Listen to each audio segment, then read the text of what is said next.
तर ठाण्यात अवकाळीच्या पावसामुळे झाडांची पडझड झालेली आहे। रिक्षावर झाड कोसळलेलं आहे।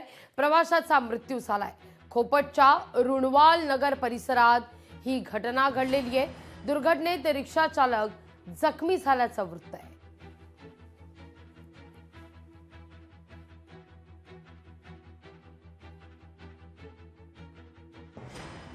अधिक माहिती घेऊया आपले प्रतिनिधी मनीष गांगुडे यांच्याकडून। मनीष, काय अधिक माहिती या सगळ्या संदर्भात? आज नेमकं ठाण्यात कसं वातावरण दिसतंय आणि ठाण्यात मात्र अवकाळीचा फटका पडल्यानं रिक्षावर झाड उन्मळून पडलं, यात प्रवाशाचा मृत्यू आहे। नक्कीच लागवे आपण बघू शकतो की कालपासून तुफान पाऊस अवकाळी हा पडला होता आणि त्यामुळेच रस्त्यावरती जी झाडं आहेत ती झाडं मात्र ही एका रिक्षावरती पडल्याने यात रिक्षा प्रवाशाचा मृत्यू झालाय आणि त्यामुळेच काल रुणवाल परिसरामध्ये थोडीशी हळहळ व्यक्त करण्यात आली होती।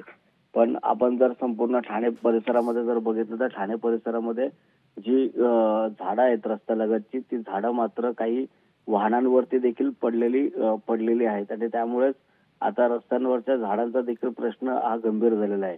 आज मात्र जर आपण बघितलं तर पावसाचं चित्र जरी नसलं तरी मात्र अवकाळी झालेल्या या पावसामुळे नागरिक गाड्यांचा आणि प्रवाशाचा मृत्यू झाल्याने थोडीशी हळहळ व्यक्त करण्यात लागली।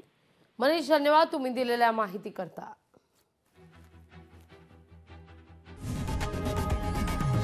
लोकशाही मराठी ऐका, पहा, जागरूक रहा।